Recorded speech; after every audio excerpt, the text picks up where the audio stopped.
delighted to be joined on Football CFB today by a man who's had a very interesting journey through football and a journey through life as well. Alan Tonge played for Manchester United and Exeter City. He retired from football at a young age due to a really severe injury, which we'll discuss on the show, and has now had an incredible career in university lecturing and regular co-commentary on Manchester United and Exeter games as well. Quite the journey, Alan. Thanks for joining me. No worries, Callum. Thanks for inviting me on. The first thing I want to ask is about Manchester United. You joined the club as a schoolboy, but before we come to that, who were your football heroes growing up? Well, my football heroes growing up, it seems to be going back a long time now, Callum. Every birthday ad reminds me that I'm getting older and older, and going back into the past. I think my heroes were like Brian Robson was one of my favourite players, and Norman Whiteside. So coming through as a young schoolboy, these are some of the players that you aspired to. But going back even further than that, Callum, one of my favourites in the system, I don't know if, depending on how old your listeners are, was a lad called Michel Platini, who played in the great French sides of the early 80s and the mid 80s. And Platini was a fantastic footballer, very natural footballer, a good passer, so I had quite a lot of sort of different components to his game. He could score goals. And one thing I admired him, he always looked silky smooth when he played. So he was a kind of another player when I was in the playgrounds and, cutting my teeth as a young footballer. These are some of the lads that I was kind of aspiring to be and modelled kind of, some of the ways I played on those lads. Being a Manchester United fan, how did it feel when you go into the system at Manchester United? Because every young boy's dream is to become a footballer, but to get to Manchester United at schoolboy level or first team level takes some doing.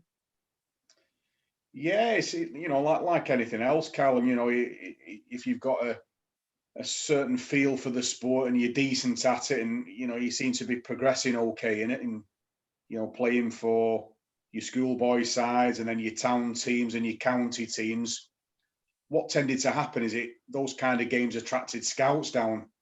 So we'd have, a typical schoolboy game. You could have Man City scout down, United scout, and sometimes scouts from further afield as well. I remember Preston watching, Port Vale watching. So it was a lad called George Knight who kind of was following some of the schoolboy football I was playing in at the time. So he must have had responsibility for the Bolton area.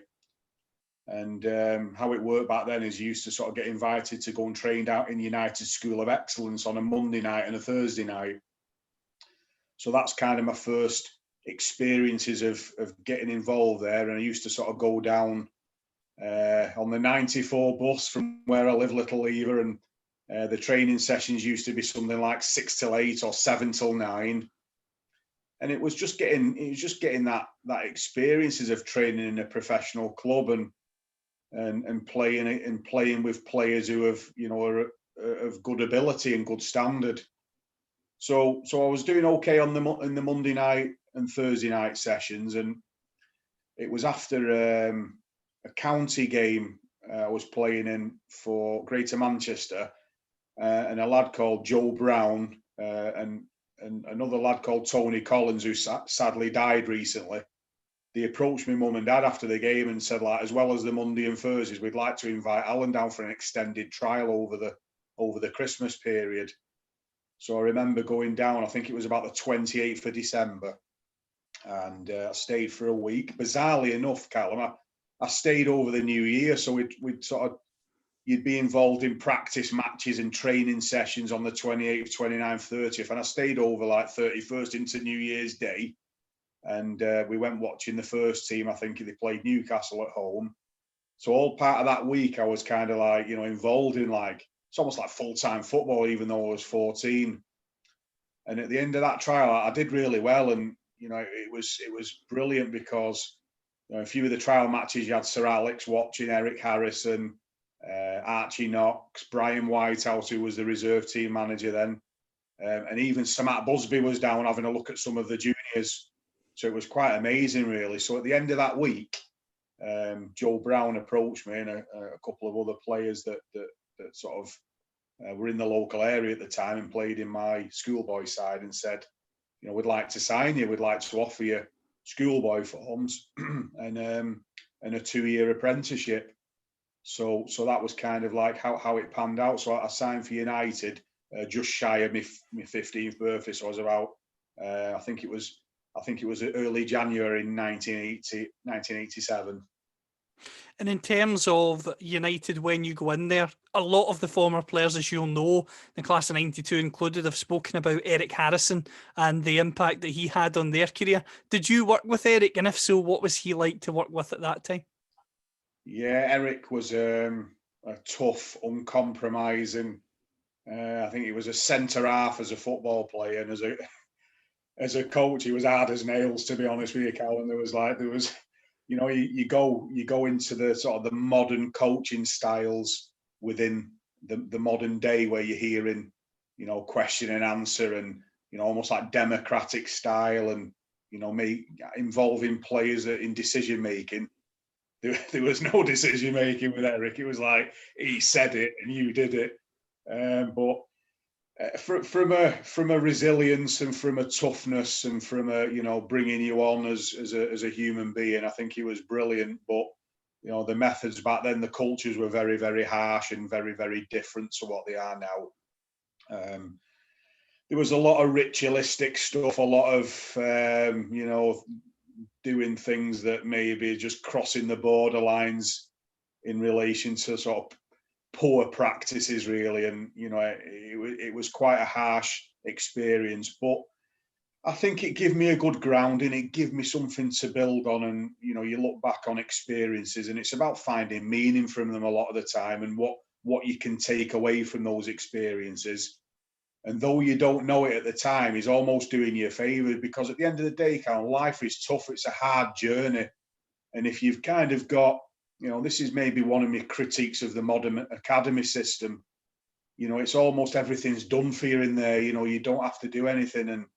And that's all well and good. And I understand about the lifestyle and the unbelievable careers that many can go on to have. But for a high percentage, a high majority, they're not going to get that. And if you've been used to this affluence and this opulence right throughout that journey, and then it's taken away from you at 16, 17, 18, 19 years old, you know, it can be very, very difficult to move on from that and sort of, you know, try to find something else to do. And in terms of that apprenticeship, you mentioned the fact that academies are structured now so that the players can solely focus on their football. And if you're at an elite club, everything, as you say, is laid on, your food, everything that you could possibly want or need. In your apprenticeship, were you still doing jobs around the training ground, jobs at the stadium, for instance? Yeah, that's right, Colin. So I went in sort of full time at 16, and we had you had different jobs to do. So mine was like, I think I was cleaning we had a small gym at the Cliff, which was just downstairs near the physio room, and so you'd have a couple of apprentices who get the youth team dressing room. You'd have a couple of apprentices who get the resi team dressing room. A couple would get the first team dressing room. I got the gym. Some would get other chores to do, and it was just making sure that your patch and your responsibility was done to the best of your standards, because if it wasn't, you could end up in, you know, getting a punishment or a consequence for it, which could be like many things. You might have to, you know, do some other jobs for a certain period of time. And, you know, in worst case scenarios, in some of the apprentices, it could end up, it sounds crazy this, but this is what happened. You might get daubed in boot polish. You might get made to run naked laps around the Cliff. It sounds bizarre and crazy, but, you know, that was kind of some of the culture back then.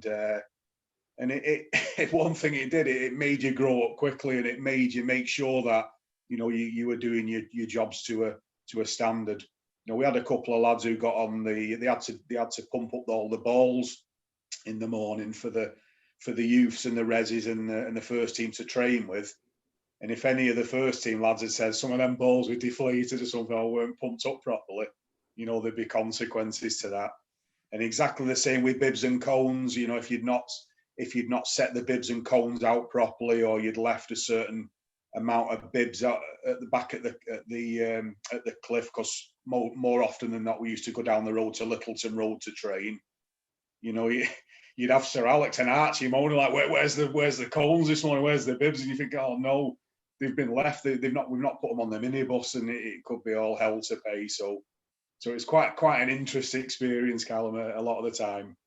One of the things that made me laugh was a quote that you had in the last couple of years, where you talked about being announced on stage at an event where they compared you and Ryan Giggs. What was it like playing with Ryan Giggs as he was coming through, and what do you make of the career that he went on to have from that tough apprenticeship that you all had into being a player who played right through until 2013? Yeah, Ryan, I think he was one of these players. He was always like what you call in academia, like a screaming talent, you know, at 13, 14 years old. I think he was on the borders of City's books. You know, he was training at Platt Lane, and I think he was close to getting offered terms there. And I think it was somebody who alerted Ryan to United. And I remember the first time I saw Ryan, he was about 13, 14 at the time, and we'd gone down to the cliff because I was kind of in a slightly older age group to Ryan. He was training in the group before, and I remember Eric Harrison just coming up to our group, so a group of under 15s, and saying, watch this kid over here. It was only like a spindly, thin, small player, very, very good left foot. And Eric said, he's going to be some player, that lad. But I always recount it, Cal, and say, well, it didn't really mean a lot to me at the time, because I was only under 15 myself.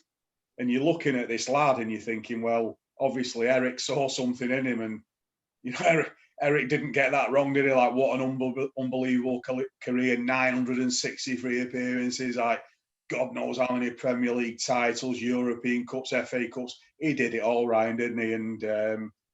And just going back to your first point there, it was like a couple of years ago at an ex-players dinner, and one of me, the lads who are sort of like get tickets for the dinner, he's a Man United nut called Pete Bolton.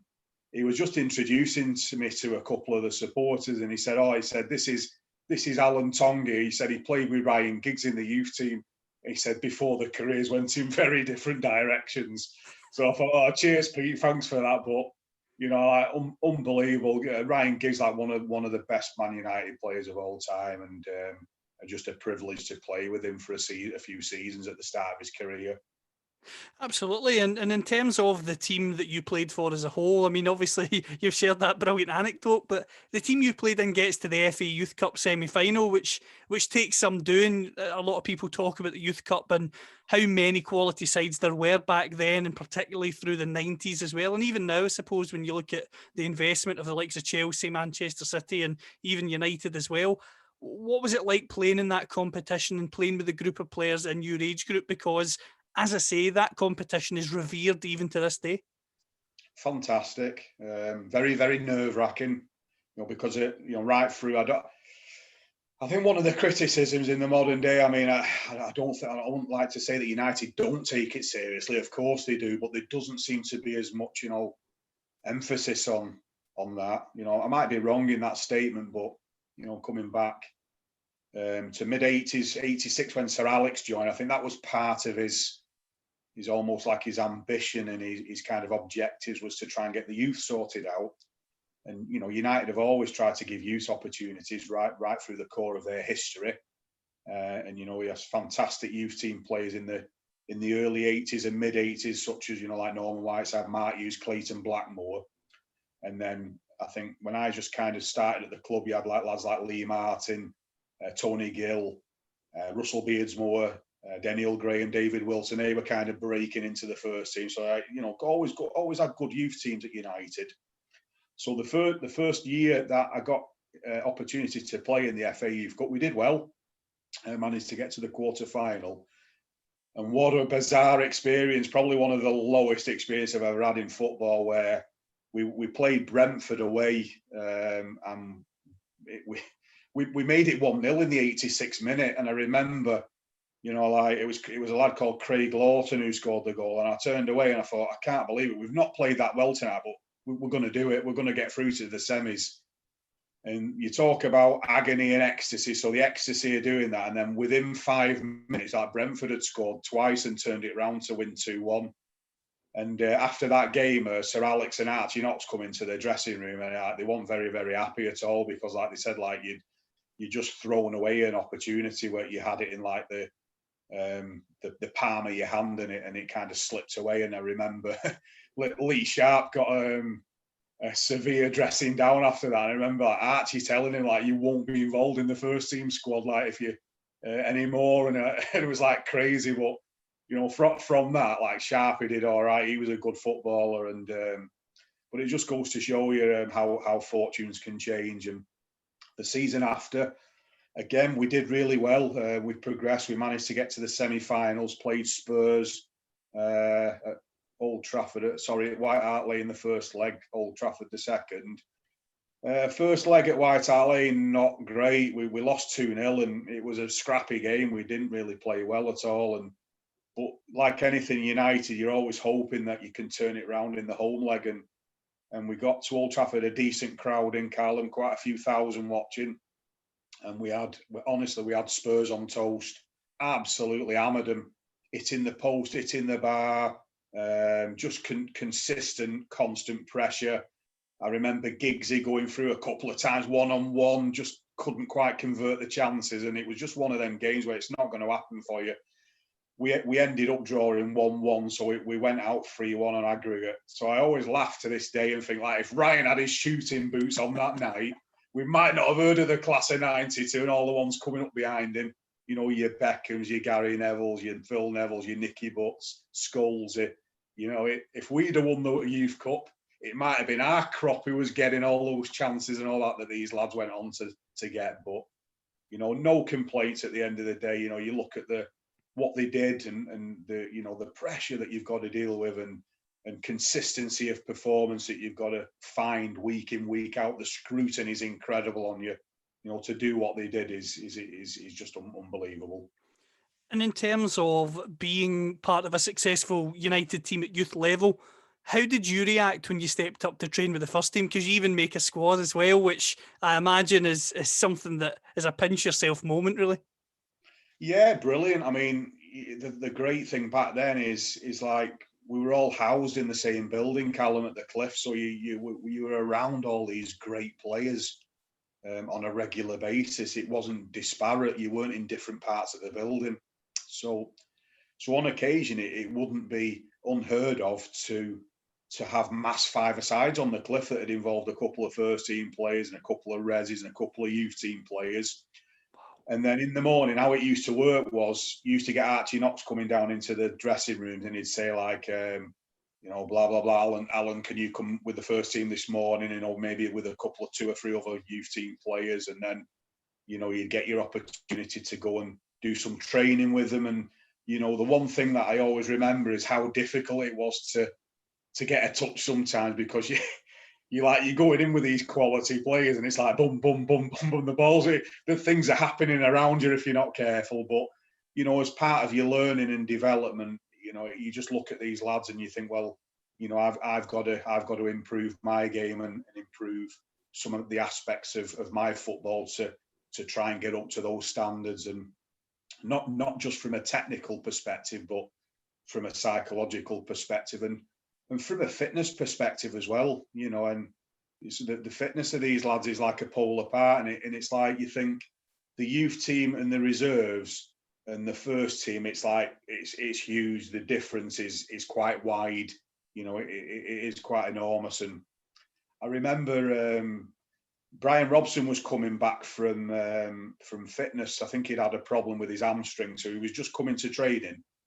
And what we used to do at the end of the sessions, the youth teams, 9 times out of 10, you do a bit of running to finish off. So we used to do something, Callum, called it was either a 1 to 6 or a 1 to 8. So you'd start on the dead ball line and you'd sprint to the halfway line. So that counts as 1, and then you'd jog a half. And then you kind of 3/4 pace, you'd sprint 2, jog a half. Then you do 3/4 pace for 3 halves, jog a half. 3/4 pace for 4 halves, jog a half, right up to 6 or right up to 8. So at the end of the session, it's a real lung burster, that one, really tough.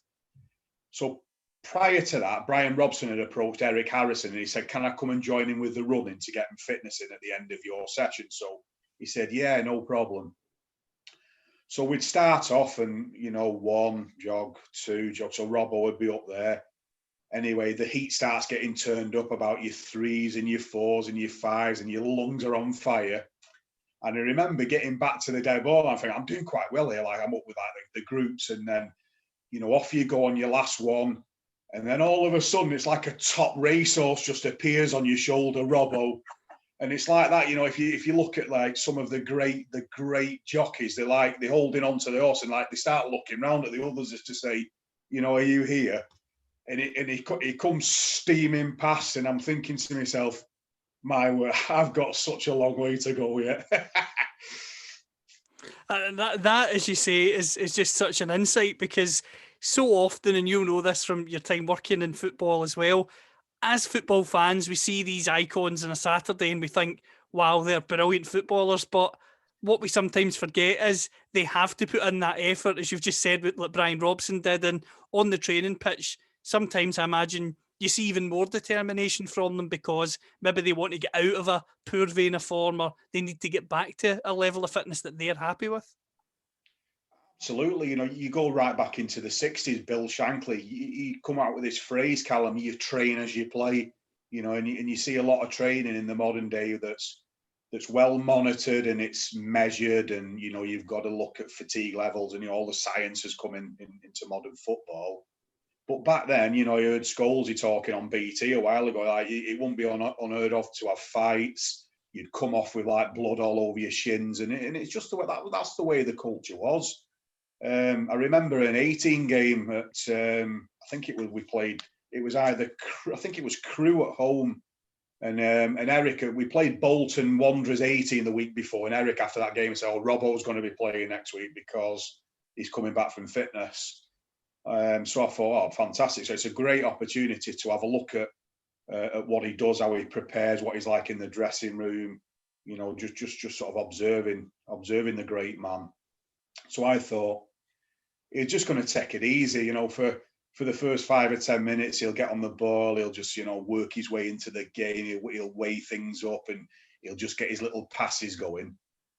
And I remember within he'd smash somebody on the touchline within like a few minutes. I'm thinking, dearie me, if this is an England international, top player for United skipper, and he's doing this with a group of under 18s or a group of open A's like 18 players, it just sums up the fella what he was, because you're thinking, well, he's testing himself. There's no point just fiddling around a little bit and going soft, because he knows that if he wants to get back into the first team, which he's going to do, he's got to be ready for that, because it's a battle. So, it's like eye-opening stuff again. One of the things that's always really stood out to me from a Manchester United perspective is, I recently spoke to Paul McGuinness and Neil Ryan, and they both said the same thing, funnily enough. United always make sure that even if they can't produce a player who's going to play week in, week out for the Manchester United first team, that they'll give everyone the best possible chance to go on and have a professional career, whether that's the Championship or League Two or even the National League. That's something that they're passionate about. For you, how did it feel when Sir Alex Ferguson says to you, look, I don't think you're going to go on to be a first team regular here at Manchester United, but I believe you can go out and be a regular at, obviously, as Exeter as you go on to. How did that process feel at the time? Yeah, it was tough. Dreams, isn't it? At the end of the day, you've kind of, it's like a bittersweet symphony. The verve, you've got that so far, and you've got into United's badge on your chest, which is unbelievable. Some great experiences, youth team, resis, played in that first team friendly at Iston. So you kind of like, you got so far, but not quite where you wanted to go. So it's just like, I suppose, like a plethora of emotions, really, Callum. You've got disappointment, sadness. You've got, you've got all this kind of sort of swirl going on. You're a bit lost, a bit confused. What's going to be coming next? So it was tough, and you know, like any youngster, any player, any young pro who's kind of getting moved on, and I think what was probably most hardest for myself is like I was a United fan, so it's like it's almost like it's a relationship that you're having with the club that's being severed, or you know, it's not worked out, so it's like a double whammy. You know, if I'd have come into United as maybe you know, I'd followed somebody else in my youth, I'd been like a Liverpool fan or a Man City fan, maybe it might not have impacted, but because you've grown up with your dad and he's been talking about the Busby Babes and Bestie and Law and Charlton, and you've watched cup finals with your dad, you know, 77, beat Liverpool 79, tragic loss to Arsenal 83, beat Brighton 85, beat Everton, coming through this kind of, you know, this enjoyable experience, and then to sort of like get so far to 19 and you can't quite get that next step. It was really sad and really disappointing for a spell. But like anything else, it's, you know, you take these disappointments and it's a case of having to think about, you know, what you can do next and how you can move on best. And, you know, that was the sad thing. So I suppose like back then as well, it was always different because there's a lot of, obviously in the modern football, you've got agents now. So you'd probably know, you'd have an idea maybe January, February, if your contract's going to get renewed or if you're going to get offered anything. Whereas back then, I think it was about May I got told. So it's like right near the end of the season. And it was a strange one really, because Sir Alex had come watching the A team at Platt Lane. We were chasing the Lancashire League title down. And we had 4 games in the last week to try and pip City. We played, I think it was Morecambe Reserves, Burnley, another game on the Thursday night, I can't remember. And then City was like the sort of all or nothing game on the Saturday morning. And I was marking a lad called Jason Beckford, and he was just kind of breaking into City's team at the time. Very, very good player, very good winger. I mean, I'd had a decent game against him. And then after the game, like Sir Alex had said, "Oh, you were fantastic today, Tom. You've been absolutely brilliant. Unbelievable performance." That Beckford out there, he's a first team player really for City. He's not really had a kick today, so he said, "Unbelievable." And then 2 days later, he's called me in his office and said, "We're going to be moving you on." So you're thinking this sounds good with the praise. You've got a chance of a contract renewal, and then, oh no, we're gonna sort of we're gonna have to move you on. So it's like, again, these ups and downs in football that come to your door is surreal sometimes and difficult to comprehend. So that was it, Callum. It's just a case of like, you know, disappointment, but got to move forwards, and you can't harbour on stuff for long. But it was a tough time. There's no denying that. Given your love of United, how did you feel initially when you joined Exeter? Was it strange at all because you'd been so ingrained in United that it was a completely fresh start, and you're moving to an area of the country that, with no disrespect, is a wee bit out the way compared to what you were used to? Yeah, a culture shock. You know, Man United, a massive, global, huge, loads of people interested in the club. Exeter, and you know, I've said this to a couple of Exeter City fans and a couple of podcasts I've done for them where, you know, without sounding rude, I never heard of it. I didn't know where Exeter was. I wasn't sure where, you know, where to go. I remember my dad drawing a map for me, like M6, M5, about I think a 300-mile trip or something like that. I've never heard of it. So from a culture perspective, you know, at United you had, you know, you got your boots, you had all your training kits sort of laid out for you. Exeter, you had to clean your own stuff. No canteen. A small weights gym that the equipment weren't the best in there.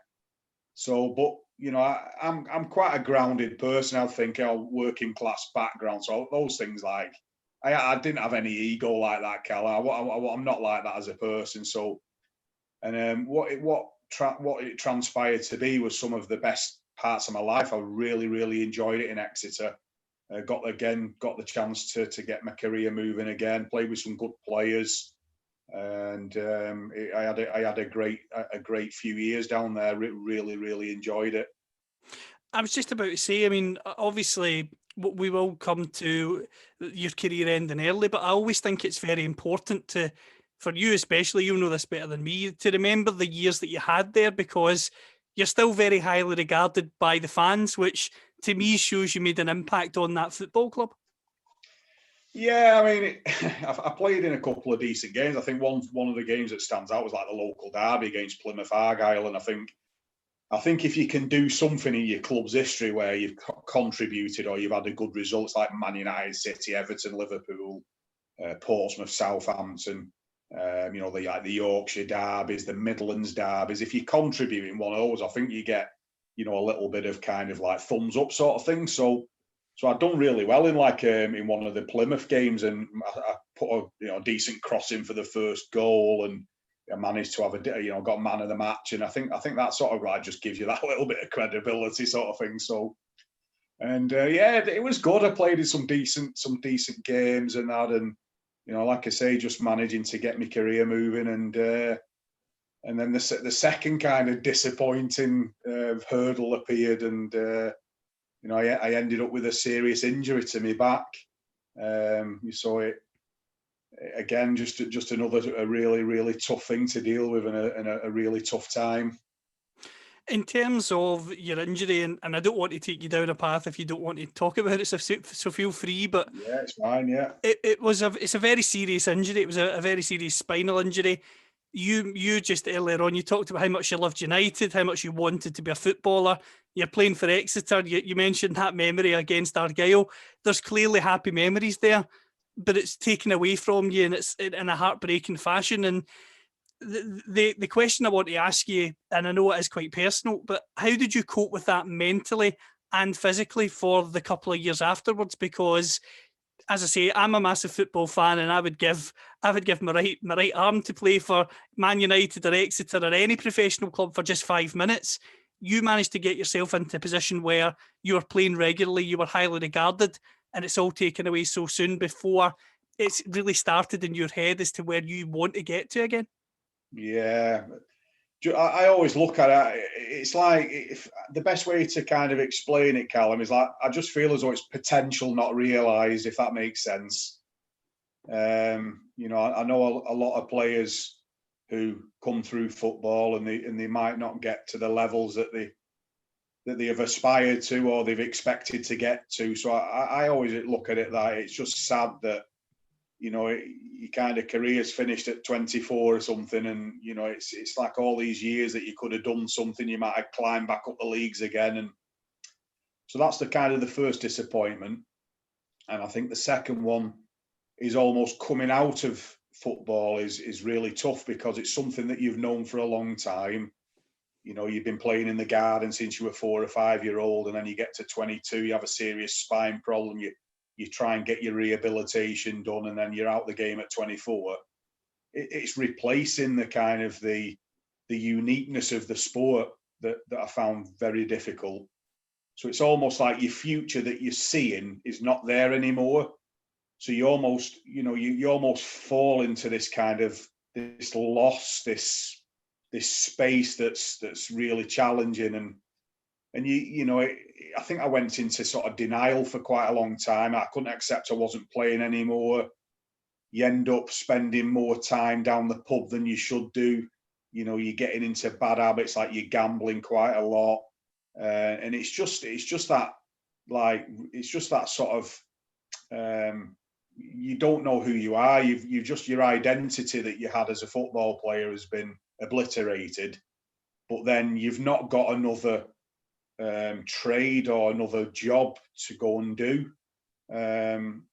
Although Exeter football in the community scheme give us a few coaching hours, but the problem with that is it was very seasonal. So you'd be working over the half term with a group, but then nothing then till Easter, and then doing a bit of coaching then, and then nothing then till maybe the summer holidays. So it was kind of brilliant, and I kind of, the lad who gave me those hours, Eamon Dole, and he's sadly not with us anymore.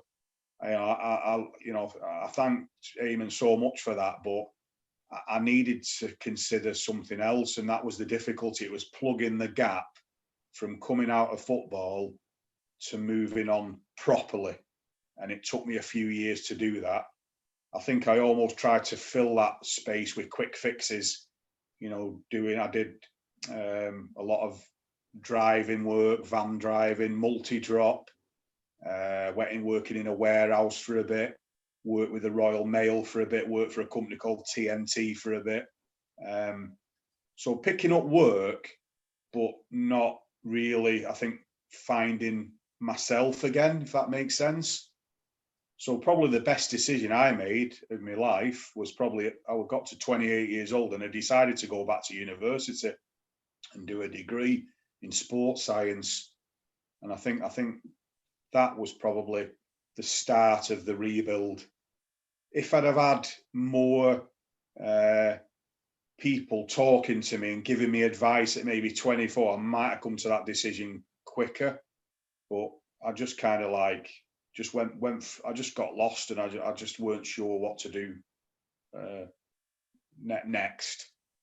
So since going back to uni, I've done like my degree in sports science, and I did a teacher training year straight away. So it's just I needed to get that like almost like that qualification in something else, because the fear now that I had from football and the loss that I had from football, it almost like gives you this kind of like worry that things can get taken away again. So while you're at the mercy of kind of going through series of jobs, I needed to get something more solid. So like training and getting a qualification as a teacher, a lecturer, I think that was really, really important as part of my moving forwards and trying to push my life on again. So from that, I'd done teacher training, I got a master's degree in philosophy. So I just engaging with my education and learning and thinking and trying to apply that learning and knowledge back into where I've come from and utilising those experiences of difficulty and change in order to try and do some research on maybe what clubs could do better in their support of young people or young players, young pros. With that academic element of your life and how important it has been for you and the opportunities that you've had through that after football, how important is it therefore that clubs and anyone associated, I suppose in any real elite sport, pushes academia or a trade, some level of taught skill or knowledge to people trying to enter any field in sport, so that if they don't succeed, that there is another option for them? Because as you've mentioned, when you leave Exeter, you have a couple of years where you're maybe a rabbit caught in the headlights of what do I do next, and it's unsettling. So how vital is it, in your opinion, based on your experience, that clubs and sport in general recognises that and make sure that they build that into what they're doing? Yeah, I think it's very important. Also, some of the academic research is looking at things like dual careers now, but not necessarily within the domain of pro football. Although the research will probably get in there sooner or later, or certainly football clubs need to take that on board.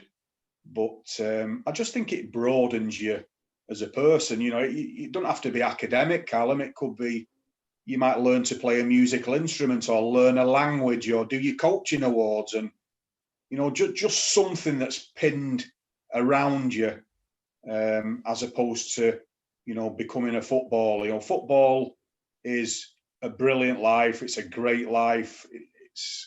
But it can be very fragile as well. If you get to 35, you've done fantastic. If you can get a full and long career out the game, brilliant. And that's what everybody wants. But I always look at the percentages. It's only a tiny percentage of players who manage to get those fulfilled, almost lucrative, exclusive careers behind them. There's a lot of players who don't get that, and you're almost at the mercy. What one tackle could ruin it. One nasty incident we've seen over the years with plenty of players. Fabrice Muamba at Bolton. I think there was the lad at was it Hull City? Is it Ryan Mason got a bad head injury? Yeah, he clashed heads and he had to have a lot of surgery, and you're at the mercy in football of those sort of things, and not just injury. There's all other components as well. You might get deselected and released at a certain stage of your life, of your football career. You might get moved on by a manager. You might not get on with the manager who's just arrived at the club. You might not get on with some of the teammates in the dressing room. So So there's all different aspects that I feel that by doing other things and almost broadening yourself as a player, as a person, it's a win-win. And then hopefully, as you come to the end of your career or whenever you're moving forwards from your football experiences, you hopefully will have a little bit more clarity and a little bit more light at the end of the tunnel instead of maybe facing a dark one. Like, look at myself as an example. Played in United's under-18s at 15, played in the reserves at 16, played in the first team friendly at Histon 17, captain England under-20s at 17, 19 made my first team debut for Exeter, scored for Exeter. 22 I was out of football, 24 gone, having to look for something else to do. So I think that's probably I think what clubs and what stakeholders, PFA, people around the game are getting better at. But it's like anything else, Callum. You can always improve. You can always do things better. But I think from an experiential perspective and from an experience perspective and from an empirical perspective, I'd always sort of say to players, yeah, love your football, of course, but love your whole life as well. What's going on around that? Lots of the top lads, they'll set up their own foundations and charity arms to organisations to support them in work in the community. Brilliant. It gives them something else away from football.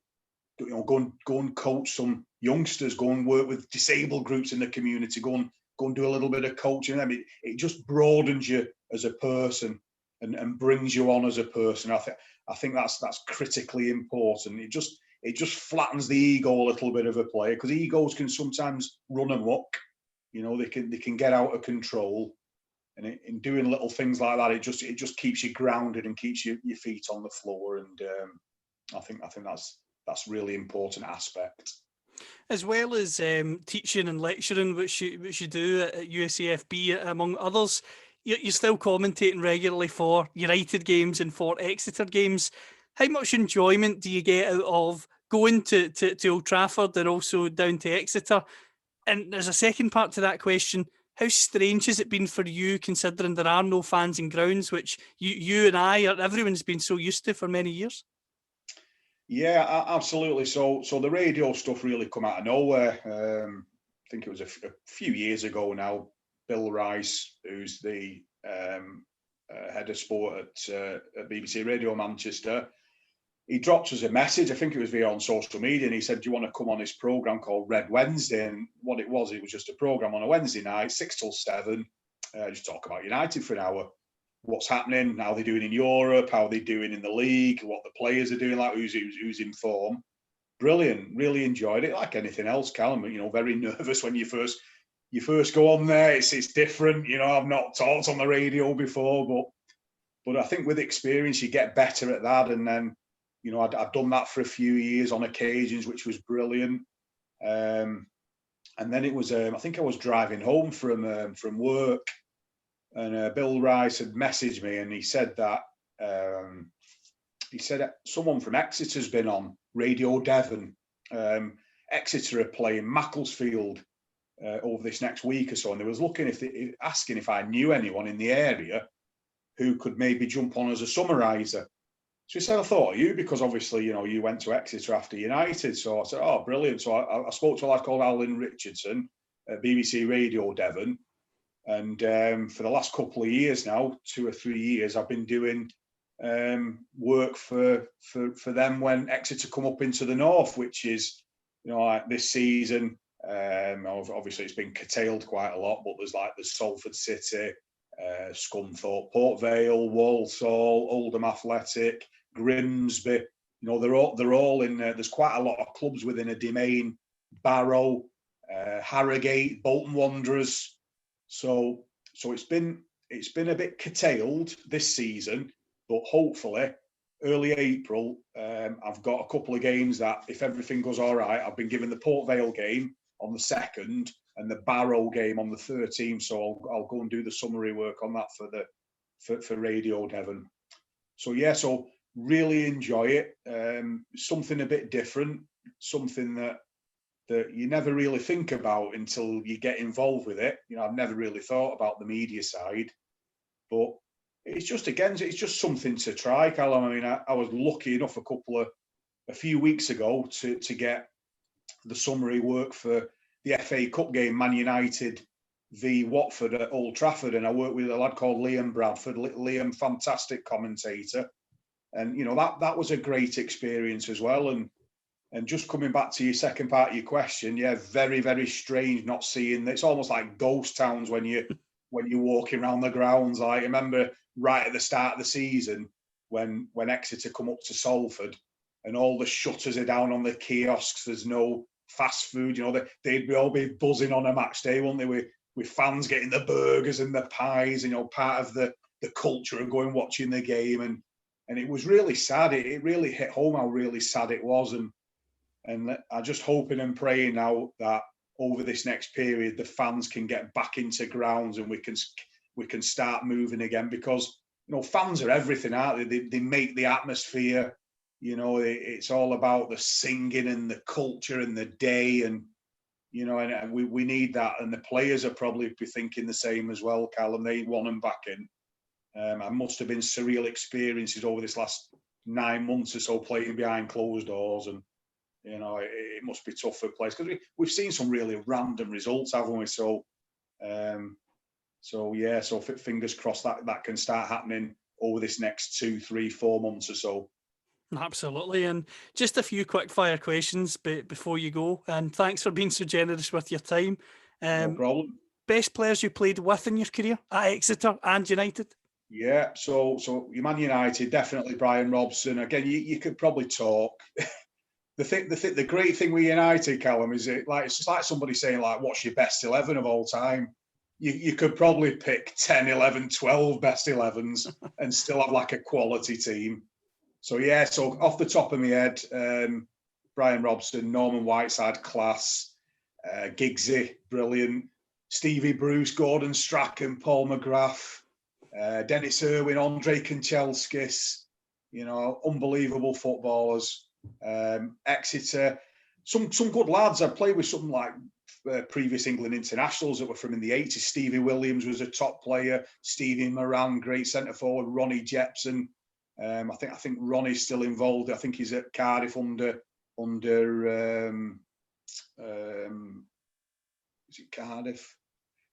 Where's Neil Warnock at the moment? Ronnie follows Neil Warnock. Where? Sorry, Middlesbrough. Middlesbrough. So I think Ronnie's like coaching there still. He was a good footballer. Lads. Johnny Hodge, good little winger. Kev Miller, goalkeeper. Scotty Eiley was a top little right back. He went on to have a decent career. I'll mention my mate Dave Cooper as well, left fullback. He was a tough lad. He had a bad injury unfortunately had his legs shattered in a couple of places. That was really sad.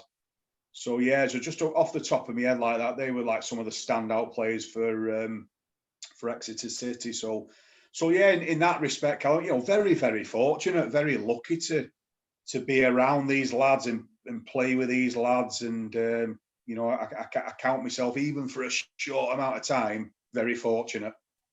Toughest opponents? Oh, yeah, again, some toughers over the years, like Steve McManaman was a top player. He always give me a bit of difficult times, like playing in like some of the Liverpool junior teams and the Liverpool reserve sides at the time. Another tough opponent was a lad called Jason Wilcox. I think he's big in at City's youth development operation at the moment. Jason was a good player, very, very quick and direct winger. But it's amazing, Cal, when you look back and some of the players that you played against, like, you forget quite a lot, and you look down some of the old Resi team sheets, like Leeds, like David Batty, Peter Beagrie at Everton. We're all standout players, and even going back into the real youth days where United used to play in tournaments, like some of the players that you wouldn't believe that stand out in some of the team programs, like some of the AC Milan players who got like European Cup winners. I think Costa Curta played in like the junior sides, and it's when you look back at these, you think it's incredible that you wouldn't have a clue who you're playing against. But you look at some of the names in the program and you think, wow, they went on to do like some unbelievable things in football. So yeah, some really nice stuff there. And in terms of players from both clubs again, who would you say are maybe some of the most underrated players? Maybe players that, like yourself, maybe had an injury and didn't have the career or the longevity that they'd hoped for, or just maybe players that had a steady career but maybe aren't talked about as often as they maybe should be. Yeah, I think from a United perspective, I always say Clayton Blackmore, Callum, for United, because Clayton was a top player. And I think he played, if my memory serves me right, in United's first team. He's wore every jersey apart from the goalkeeping one. So he's played like 2, 3, 4, 5, 6, 7, 8, 9, 10, 11. He's had that shirt on for all his career. So incredible. Clayton was always very underrated, a very good passer, very, very good control. He could score some cracking goal. He had a great shot on him, Clayton. So I think Clayton flies under the radar a little bit. Dennis Irwin was unbelievable. I think Dennis is like at the top of a lot of people's listing, like sort of like great 11s. But because Dennis was only a quiet lad and he didn't really say a lot, I think sometimes he flies under radars as well. But I think Sir Alex rated Dennis very, very highly. He used to say he'd give me 8 or 9 out of 10 every week. And we talk about consistency of footballers. I think they're so important, Callum, in your team. We need these world beaters. We need these mavericks, these geniuses who can turn it on and get you on the edge of your seat. Of course we do. But we need the lads behind that who are kind of like solid every week, who are a really good part of a team. And I think Dennis Irwin was kind of like one of the players that fits into that. And probably one of the saddest ones was Ollie Kay's AD Doherty. That was tragic. AD was kind of like rated on a par with Ryan Giggs as a youth player, and he was just on the cusp of the first team. I think he went travelling with them a few times. That's what they used to do back then. They used to invite the youngsters just to carry the skips and help out with some bits and pieces and just to be around a match day. And he was getting close to it, AD, and unfortunately had like a bad injury to his knee. His cruciate ligament, and his rehabilitation was a challenge, and he didn't quite get back because he was quite an explosive player like Ryan. He didn't quite get that level of speed back, and unfortunately he got deselected and moved on at a young age, and and it just went on a sort of a bit of a down spiral from then, and ended up in tragedy. He lost his life very young. I think it was just short of his I think it was 27th birthday, which was tragic. And that, again, you talk about unfulfilled potential. That's one that's a really sad tale. So for every genius and brilliant footballer who's had a great career, there's always like a bit of sadness tucked around that as well. Absolutely. And just on that to finish, the last question I've got for you, based on your experience in football and out with football as well, what advice would you give to young people trying to make their way in the football industry as a player or in another role today? Well, it's probably advice that you've probably heard quite a lot. Not quite a lot of players that probably say the same thing, and that's just to enjoy it, to give it your all, to dedicate yourself. That's important. To make sure that you're doing the right things. We're doing the right things well. Finding that consistency in your game. But kind of as a sidearm to that, I'd also like to add that to maybe be courageous enough to open up if things are not going so well as well, and not to bury things. Football cultures, football environments can be quite ruthless places, and you can get quite lost in there if you're not careful. And I think it's finding that strength of character to maybe speak out, Callum, if you're struggling a little bit. Don't bury things. Don't pretend that everything's all right when it's not. Because what can happen to you is you don't act on something and it gets hidden and it goes on and it goes on, and that can manifest itself into a mental health problem, and you can sort of, if you're not careful, you can end up with depression, or you can end up with finding yourself in low mood states because you're not being yourself, you're not speaking your truth. So I think that's probably a little bit of a sidearm advice in there. I think that can be quite difficult sometimes because it's quite daunting. you know, to maybe go and knock on somebody's door or speak to somebody in confidentiality. But I think going forwards, I think football's got to embrace that a lot more and offer players the opportunity to do that. So that'd kind of be me sort of my main advice. And also to develop yourself, you know, from my experiences, don't put all your eggs in one basket. There's enough time to do other things. You know, even if it's like I say, coaching juniors, coaching youngsters, doing your coaching awards, doing courses. You know, and it can be that can be in relation to football as well. So you might get involved with like a performance analysis course or fitness and conditioning or nutrition. There's all little things you can learn and develop and get better at. You know, most players, pro players, they go in training 10 o'clock, 10:30, they're done for 12, 12:30. You know, there's enough time in the afternoon to maybe do something else. You know, a lot of players I know have got family commitments, but there's all different spectrums. You know, like as Rio Ferdinand's done one matter, Vincent Kompany, you know, they've gone on to do like further qualifications, and like Rio's got like his brand and his kind of his businesses, and it just puts something else around you. You know, I'm not saying don't dedicate yourself to the sport. Of course you do, but it's always useful to have those extra aspects and those extra components to your identity as well, to make you that almost like that broad identity. So when challenges are sort of thrown into your path, you may be like a little bit better equipped to deal with them.